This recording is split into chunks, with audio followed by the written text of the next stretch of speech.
Welcome to Smash Writing. We are. I'm Paul. This is Justin. We are back, and we are continuing our quest to finish the Twilight Saga film series. One movie at a time. One movie at a time. And like I keep telling Justin, I'm so happy when we have bad ideas like this and review bad films, and it's a series of bad films. I'm so glad we kind of take a little break because we do so many group recordings and stretch it out. Because if I have to watch Breaking Dawn Part 1 and 2 after this film, back to back to back, I would literally kill myself. You'd have to go to the Voltaire and get that permission. Right, because you just need permission. Whatever. But we are back today. We are reviewing Eclipse, the third film out of this 5-film series. As always, Justin, give us this exciting plot. What's even better is... Do not say kick off. What's even better is I don't actually have any notes because I ran out of things to take notes with, and Walmart didn't have what I needed. So we're going to be doing this off the big brain of what I can remember. Oh, shit. I mean, I know what I'm going to say about the movie and everything. It's just the plot-wise. Let's see how well I can do. All right. Go for it. All right, this movie kicks off. Oh, you bastard. This was more boringier than the last one. But to be fair, this movie kicks off with an attack. No. The one guy is attacked by Victoria. Mm-hmm. And is... Well, they didn't show Victoria. They just showed red hair. But come the fuck on. It's like you might as well just show her. But eventually we catch up with bad word. We catch up with the tag team of Bedward. Bella and Edward. You're an idiot. That's what I'm calling them from now on. So would Jacob be like, you could almost be like, would that be bacon? Bacon. Bacon. Bacon. Alright. Yeah, they are in the field arguing a bit. Because she said no. She will not marry him. She wants to be a vampire, but not marriage, because, what did she say? 2 out of every 3 marriages end in divorce, which are not good numbers for you. We could be that 1 out of 3. Yeah, that's... maybe she'll be happier in the next relationship. I don't know. You're going to be pretty dying. But then again, to be fair, if I was in a relationship with somebody like Bella, I would divorce her too. They have not had one good fucking happy conversation. It's always negative. Well, that's not true. It's they argue and then it's the I love yous forever and ever and ever. Okay, so it's hatred then clinginess. Yes. That's what makes a good marriage work. That's why you're going to be divorced. Me and my wife stay separate. Anyway. Go on with the plot. But she wants to be a vampire, he wants marriage, and that's how that is right now. What does happen next? Go on. It is a bunch of boring as nothing. Here's the main points of this plot. Oh, I'm sorry. I can get this back on track, right? Charlie's arguing because Jacob is moody. He's not talking to anyone, and he wants Bella to go over and help him the way he helped her. The difference is she was in a funk because of Edward. Jacob, he's being an absolute bitch about Bella. So you want to send the girl he's bitching about to go help him. But to be fair, does Charlie actually know that? He should, if he's been paying attention. His daughter's never home! Well, let's think about this, right? He's a cop, which means he's good at observing details. Well, yeah. Well, let's put aside the fact he would never expect supernatural, right? Right. So that's why he's not just thinking he's a vampire and he's a wolf. But he should be able to connect the dots that Jacob's bitching came back when Edward returned. So maybe Jacob's pouting about Bella and sending Bella over is probably not the right thing to do. Note that she can go because Edward disabled her truck. Bet you ain't going nowhere. Because he is trying to protect her from the vampire werewolf feuding, and he can't go to the reservation. but like it's not good for you. Kind of shit. So the next day at school, they're all gathered together in the group, and Alice is planning another party because that went, as I pointed out, that went over well last time. Yeah. And she kind of goes into like a vision kind of deal, and Edward like, oh, it's nothing. She's fine. She just sees everything. And whatever. It's nothing to worry about. And he drops Alice off at the police station, and we see that there's a local kid missing. His one isn't there. The most dangerous small town in Seattle. Yeah, really. And he's about to leave because he's dropping her off for dinner, but then reminds her that there's a plane ticket that's going to expire that Carlisle got for her to go visit her mom in Florida. And she's like, well, I'll go if you go with the companion ticket, which pisses Charlie off to no end. Mm. So off to Florida they go for a bit. And the main reason is because Victoria's back and Edward's hiding it. And why she ever left? Yes, because why would she still wants revenge? Yes. But we see that the vampires are chasing after her, and she crosses the line into the werewolf territory, wolf territory. And one of the vampires goes across the line, and this causes a big fight because instead of paying attention to the redhead that both sides want dead, they fight each other instead. Manufactured conflict. But no common sense, like, hey guys, we've all been trying to kill this one. Let's truce until the job. Like they could have boxed her in there to where if she crossed the line, she's got the wolves. If she stays over here, she's got the Collins, and you trapped her, and it's done. And neither side actually has to cross the line. But that would end the story. Manufactured conflict. So when they get back, Jacob is waiting outside of the school. You think this school would have a restraining order on him at this point? Right. Either enroll or get the fuck off the property. Because a lot of time he's just lingering out there, just accosting students. He's just right there. And he's got his pouty face on at this point. Because he's upset that the Collins broke the treaty. What is he not pouting like? He is pouty, bitch. We're not going to say his name. He ain't done pouting yet either. Because whenever Jacob tells her that Victoria's back and this was all a big trick to get her out of the state area, she goes off with Jacob. And fuck you, Ad. And off to the house they go. And I believe it was at this point is when we learn that Emily got her face slashed up. Yeah. It's because there's a love triangle between Emily, Sarah? Yeah. And Sam? Yep. And Sam was originally engaged to Sarah. And something happened with Emily.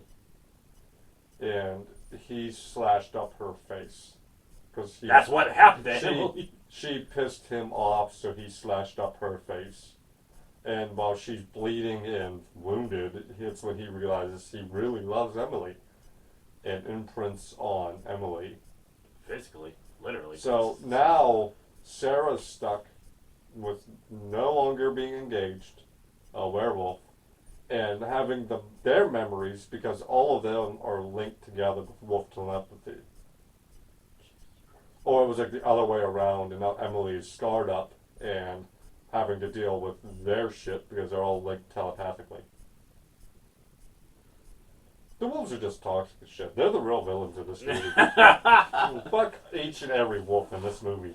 They're the worst fucking ones. Oh my god. And that's where we learn about imprinting. Imprinting is whenever a wolf claims you as a mate. And basically, you don't have a choice. It's a breeding season? You don't have a choice. Once they've imprinted on you, you're stuck with them. And it doesn't have to be... No, I don't think they say this in the movie. It doesn't have to be romantic. It could be platonic friendship. It's always romantic, mind you. And they left out the fact that one of them has imprinted with a baby. And no, not that one. And they make fun of him for babysitting all the time. Mm. Stephanie, you don't have to write about that. Stephanie, don't ever write again. You can write about whatever you want. Yeah, it doesn't have to be that. Oh my god. Alright, go on. Anyway, they do get into a big ass argument because she reveals that she's going to be getting turned to graduation in a few months. Oh, Jacob starts bitching and belly aching, like, I thought I had years to change your mind. And she just like, oh, I'm out of here. Because at this point, and she even spelled it out for him at the end of the last movie, do not make me choose, it will not be you.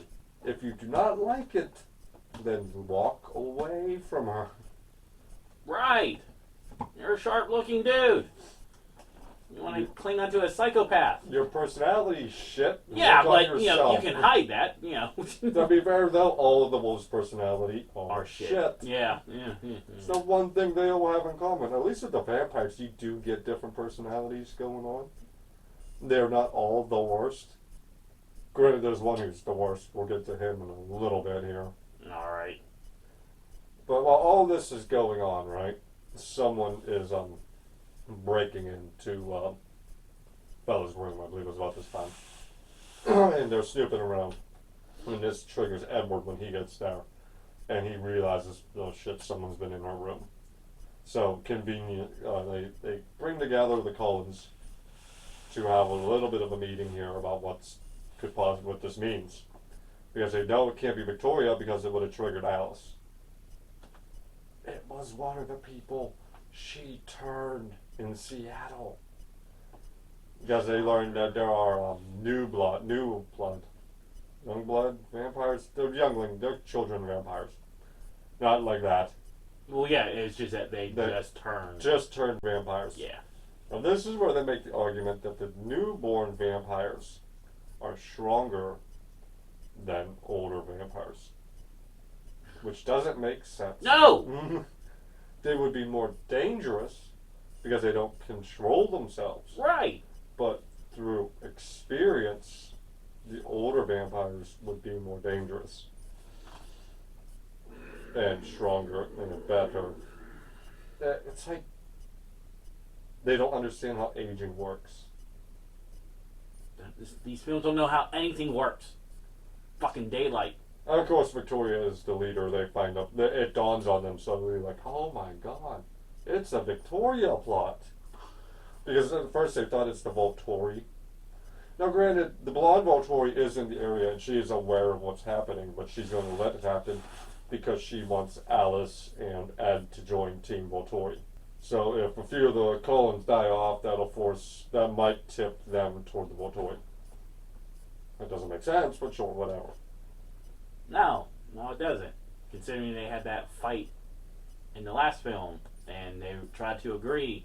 Like I wouldn't want still to be around somebody that slammed me on, like cement steps and shit like that. Yeah. But yeah, that's gonna force me to join them. But Jacob learns about all this because he's forced himself into the party kind of deal. Jacob and force is like two things that goes hand in hand. Jacob forces, yeah. Yeah, then Bella goes like, I uninvited you or some shit? Yeah. Well, you invited me. I uninvited you. My goodness. Well, I like it how the Cullens can't step foot on the reservation. Right. But why is Jacob in his house? Yeah, I mean, even if Bella can't just invite you, that's the Cullens' house. Sounds like you said, somebody's picking and choosing. Like you were pouting at the school like, your person was on my reservation. Bitch, you're at my house. But anyway, so what's going to happen is that the wolves will team up with the Cullens. And Jasper's going to take point. Because this is where we learn that Jasper is indeed the worst Cullen. because he was a Confederate soldier.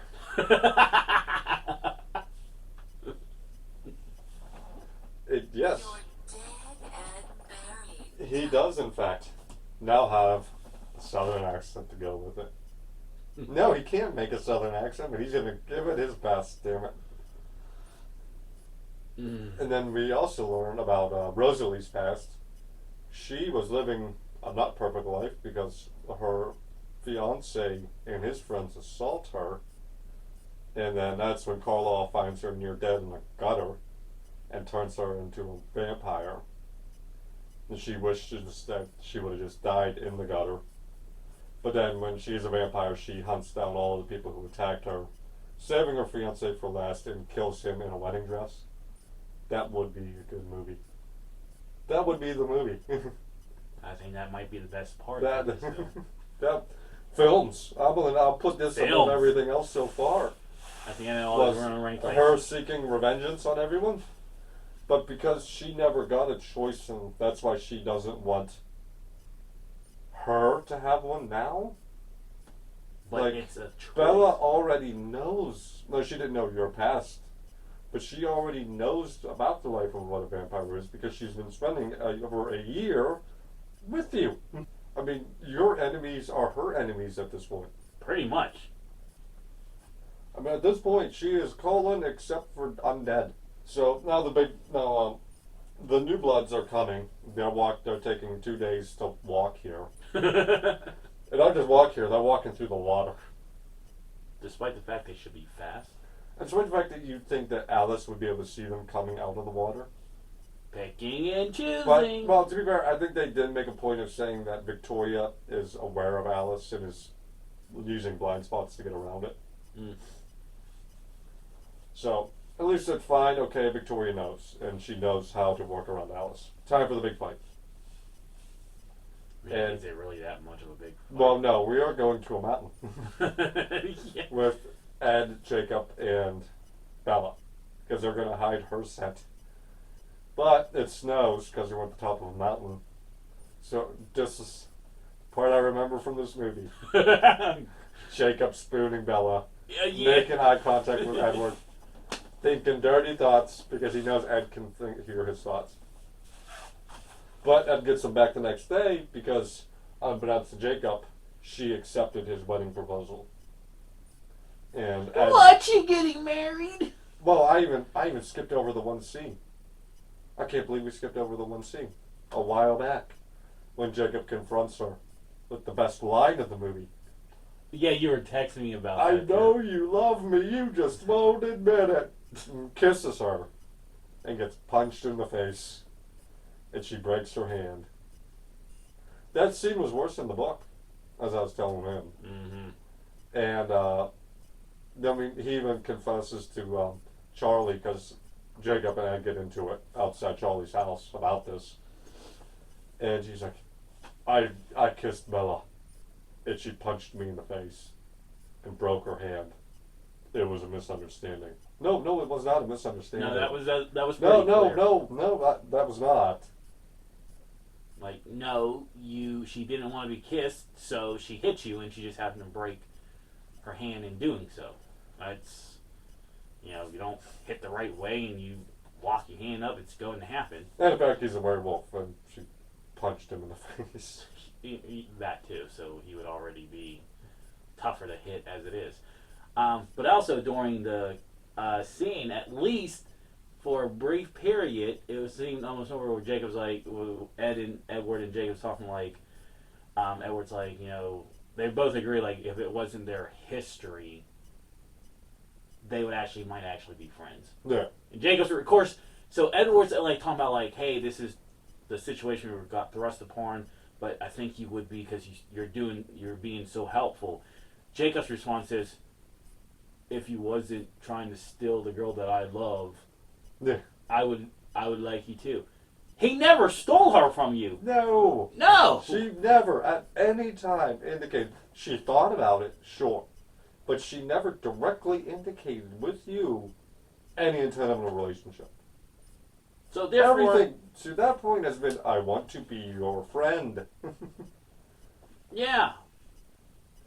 However, there was a line somewhere where Bella was like, "I don't want us to break up," to Jacob, which did kind of contradict some things. But That's more of a wording situation than anything else. Right. Like, she Well- wants him as a friend. right, But, back at the mountain, no, Jacob is throwing a bitch fit again. Because, how dare you get married? How dare you? I still have a chance. No, you don't. He's like, well, then maybe I'll just go get myself killed in the battle. So she kisses him to make him stay, but he runs off anyway. And Edward at this point is like, oh, I don't blame you. I'm the one who put you in this situation had I not left. no shit. To be fair, that's very adult of him. Like, I'm not mad at you. I understand that I created this. Right, that makes That sense. does show a bit of maturity. For a 109-year-old, there has to be Yeah, some. because it showed that he did, in fact, live in a closet staring at a wall. While the fights go, Jacob has joined the big fight going on. While Victoria and missing guy show up at His name camp. was Riley. Riley show up at the camp where Ed and Bella is because they hid Bella's scent but not Ed's scent. Yes. Why didn't you work on covering both of them there, pal? Mm-hmm. Picking and choosing. But they do try to convince Riley to, don't be stupid here. And the fight commences, and there was a second werewolf who was hiding out waiting for Victoria and them. So he joined the battle. He gets knocked out though. I mean, he can't You're take on dead and buried. the one-legged, the one-armed vampire. Like, you must be the worst werewolf of all time. Yeah, I know, right? That fucking vampire has one arm and you can't do anything. Like, it was an epic, like, the way he took the arm off. I was like, that was a good shot. But I'm like, after that, it was like he just kind of fell through. Like, no, that dude is wounded, and he Keep showed. up the offense, man. Yeah. Now, back before all this, she had heard a story from the wolf chieftain about a time where they distracted a vampire by showing her bravery and courage. No, she didn't. She showed she's a stupid idiot by stabbing herself in the stomach to draw blood instead of, So Bella, proving that she's not a stupid idiot, Wow. that's just a low fucking bar here. When the woman was dumber than Bella, and Bella just cuts her hand to distract Victoria, and allowing Edward to put down Victoria. Yeah, once and for because all. Riley got distracted too, Yeah, and that's when the wolf came back, and it took Riley out. Finally. they rush down to the main battle where most of the vampires are down for the count. A few have surrendered, including, it's the one note I took, Eclipse, Silent Hill. Bree is the little girl from Silent Hill. Nice. She's killed by the Volturi, which is sad. It was short-lived. Yeah, because she's an amazing actress. You could have done a lot of interesting things with her. That's why you killed her. Stupid fucking movie. And then Jacob gets his ass like, Yeah, they dislocate Jacob's shoulder. yeah. Something like that. And he is acting like he is dead. Calm yourself down. That's the best part too, because like Carlisle, right, the father Yeah. comes out and was like, he comes out and tells you, he's like, yeah, I gave him some morphine. He's gonna be all right. He got some morphine, but his heat's gonna burn it off faster than most. But he's asking for you, Bella. And Bella comes in. He's like, oh. He is covered in sweat, acting like he is dead. Like literally. You've broken your arm at bust here, man. Calm yourself down. He is really a bitch. Like, my goodness. Oh. He is now at this point. It's very important that he keeps saying he will keep trying until her last heartbeat, which is convenient because when she becomes a vampire, she's not going to have one of them, so she won't have to deal with him for very long.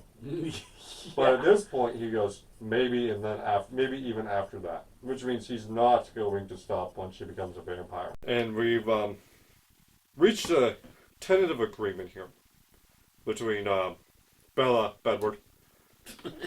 She along the way has picked up a new condition, before she changes into a vampire, she wants to get it on with Edward. But Edward's like, I'll kill you, right? Because as we all know, there's only one way to have sex. Not like just have Edward be bottom for a little bit here and not break Bella's hips. Yeah. Look, that's my biggest grief. I was like, there's an entire book of different positions. Like, you can not, have Ed in control of the situation. But that's the only way these two can think. No, it must be this way. But Ed is still being a gentleman, and he's trying to work it all in and agree to, like, a term to where they both can agree upon. Yes. Marriage, then lovemaking, then changing. Fair. And now the dangerous part, they have to go tell Charlie. The movie ends. It's like, oh, we're going to go tell your dad. My goodness. Okay. So this is the worst one so far. Yeah. Yeah. I mean, it... Because we get way more Predator Jacob. Oh, you go full Predator. If it gets any worse than Breaking Dawn Part 1 and 2, I don't know if it can get worse. The dude's cuddling... And look, if he wasn't a Predator, it would honestly be a good thing. Like, he has the body heat. Edward can't. Like, unfortunately, you gotta make a sacrifice.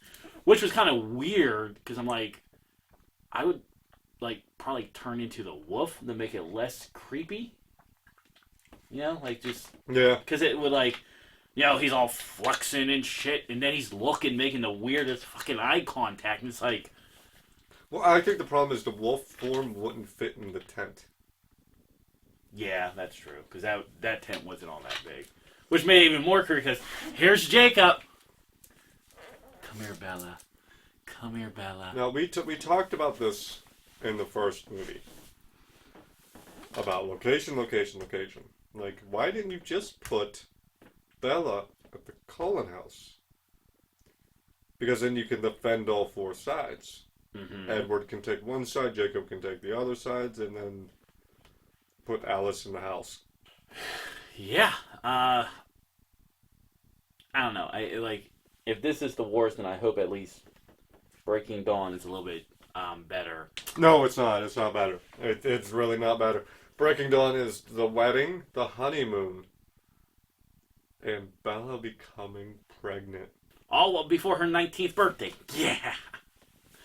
Oh, that's when we get the pro or anti-abortion argument too.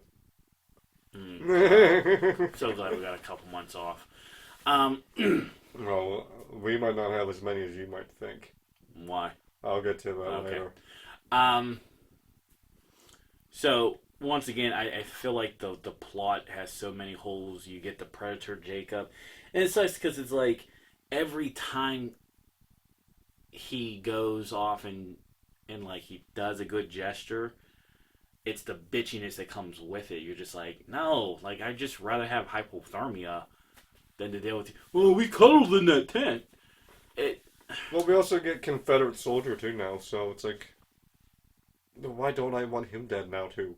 Yeah, like, hey, pro-slavery guy in the family.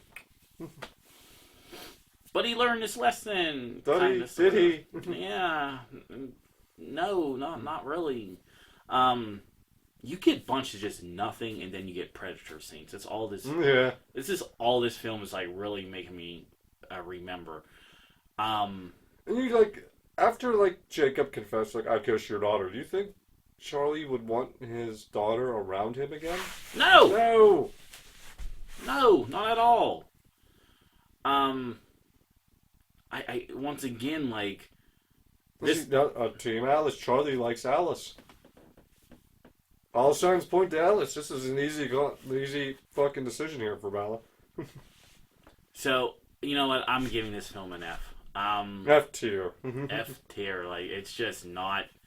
It is not getting out of this basement.